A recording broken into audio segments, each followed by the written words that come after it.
I thought what would be very, very helpful today would be to talk about why relationships often start so beautifully and then fall apart, and what you can do to tell more quickly who's a good guy and who's a not so good guy, and how you can potentially save yourself all kinds of trouble. So that was a little bit of a long intro to say, I'm going to give you some hacks, some communication hacks. Okay, so here we go. So in talking to people for 30 years about relationships, and really longer, because I was that girl in school, everyone told everything to. What I have always noticed, of course, is that there's always this honeymoon stage in the beginning. And there's a lot of physical things that happen to us when we first are in infatuation with someone or excited about someone. And one of the things that happens is, of course, we put on a mask and pretend to be cooler than we are and more easygoing than we are, more pleasant than we are.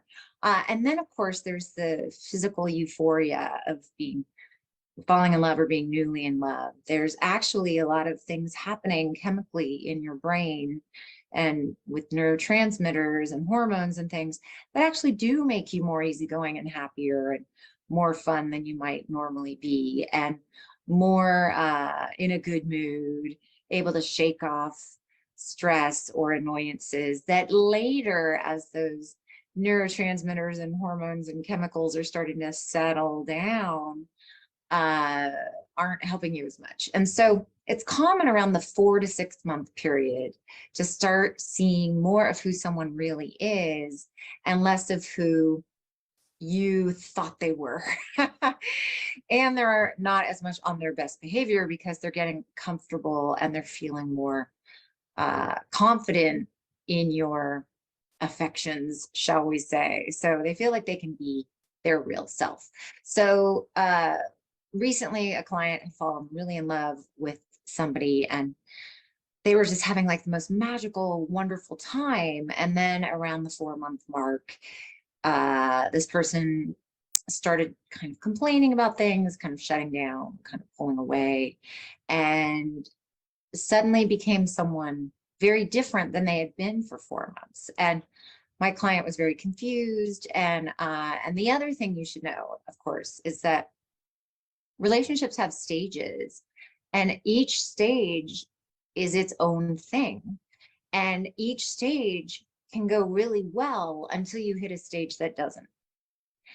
And it can fall apart at any stage. So the initial stage of like meeting each other, seeing if there's attraction, seeing if there's mutual interest, seeing if there's comfort and flow and shared interests and values, and like an ease in just being with them.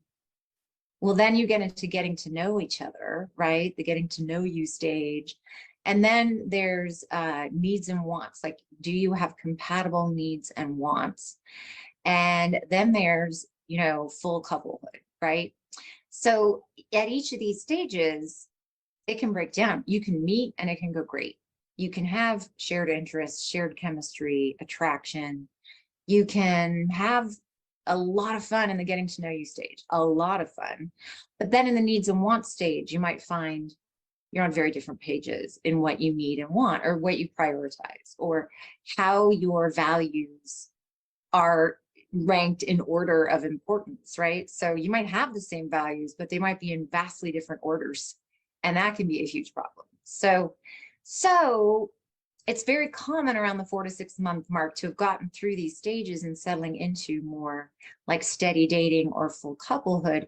And this is where you start to really find if it works or not. And a lot of the time, this is where it stops working. So this client of mine, super happy with a guy for 4 months. At the 4-month point, they started to have their first conflicts around needs and wants. He wanted more time to work. She wanted more time together.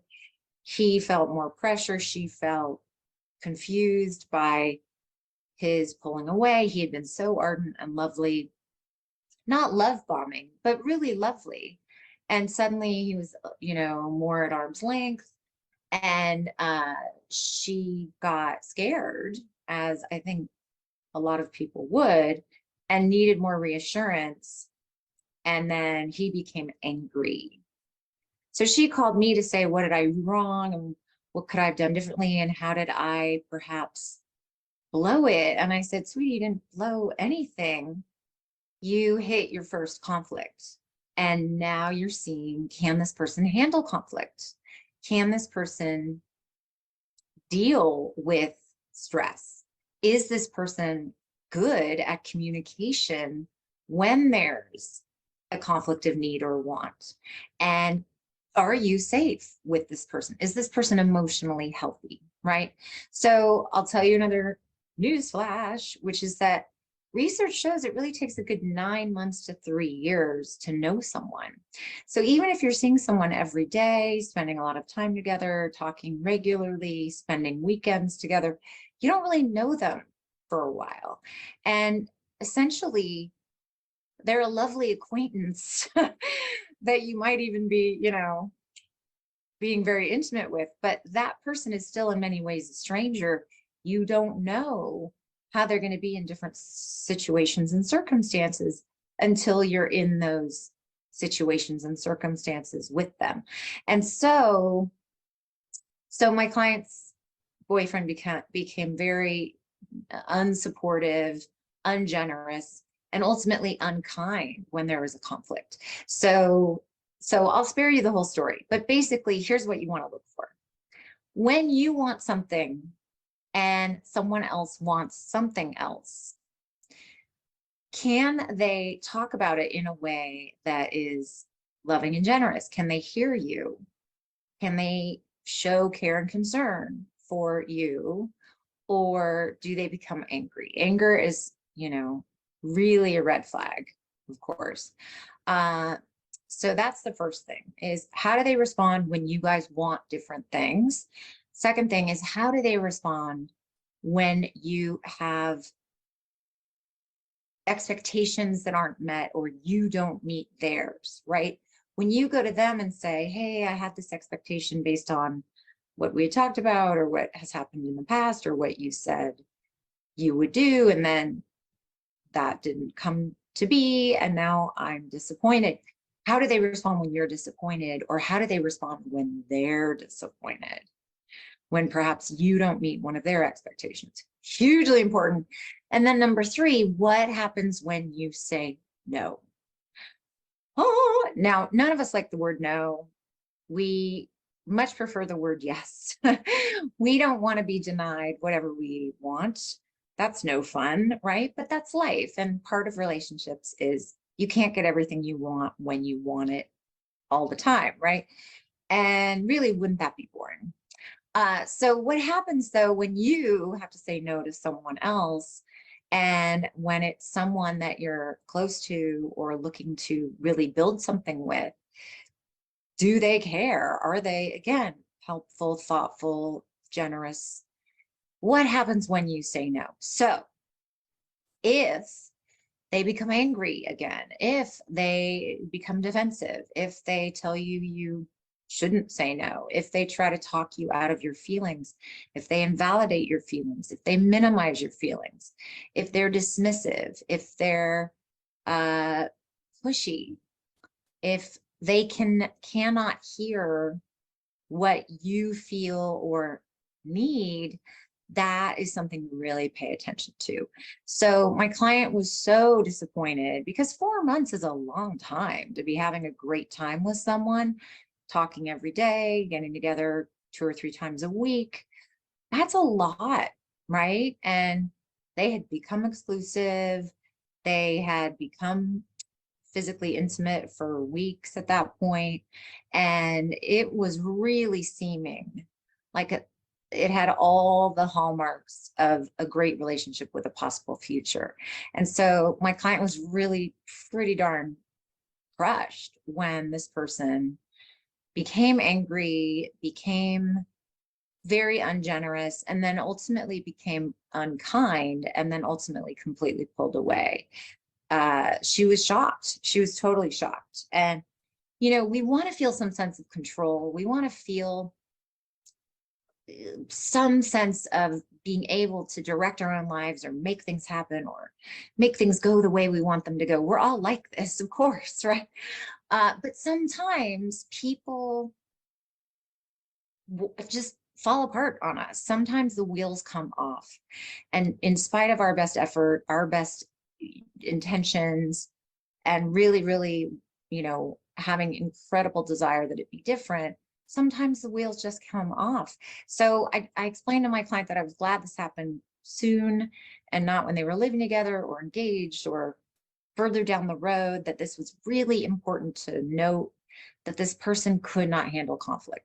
So whether it's this week or any other week, please pay attention to how people show up when things aren't so easy, right? There's the fair weather friend, the person who is great when things are great, nice when everything is going well, fun and supportive when they're getting their way or when they're getting what they want, right? But what happens when they don't? So if you're suspicious that somebody might not be as healthy and as lovely as you need them to be, then what you want to do is one of these things earlier. You want to say no earlier. You want to disagree with them in a loving, kind way, kind of early on. I have a therapist friend that actually recommends people break a date early on with somebody kind of at the last minute to see how they handle it with a legitimate reason, of course, like, oh, something happened at work, or oh, something happened with my car, my dog, my friend, and see if they care and if they can roll with the vicissitudes of life, right? The changes of life, the changes of your life, or if they're rigid and controlling and pushy and domineering. These are hugely important things to figure out. So yeah, and it doesn't mean they're necessarily like a bad person. It doesn't mean they're necessarily, a narcissist or all these words we love to throw around lately. But maybe it means they're not your person, right? And maybe it means they have some work to still do to develop and grow and really be ready for a relationship. So now, of course, the stars can help you figure all of this out. I have an amazing report, basically called the Relationship Capacity Report, and it helps you see if you have the capacity to be fully loving and generous and kind and empathetic in your relationships, or if you need more support. And then it helps you look at the people in your life and how good they are at being in relationships themselves and how good they are at handling conflict and dealing with difficulty. So figuring this out early on can help you save yourself so much time and trouble, because people where the wheels come off with minor things like breaking dates or disagreeing on something minor, or not meeting your expectations or their expectations, or just needing to talk about how you feel that may not be always shiny and perfect for them. If those things don't go well, then the big challenges that life can bring are really not going to go well. So pay attention to these seemingly maybe minor things that happen and come up in dealing with people you want to be close to and are getting close to, because they can be really, really important signals of what's to come. So so the thing you're looking for is someone that says, of course we can reschedule. Of course you're having a bad day. How can I help? What do you need? And I can't wait to see you when we can do something another day. And if they're disappointed in you, you want them to be able to say, hey, I had this expectation and something else happened. Can you help me understand? Or should we have communicated more? Should I have told you more ahead of time? Versus deciding you are at fault in some way, right? So try to, look for people who don't deal in blame and don't deal in scorekeeping and in holding resentments and all of that fun stuff. So yeah, so there you go. another long rambling message from me, Carol Allen. And if you want to find more long rambling messages, I can be found at Love is in the Stars.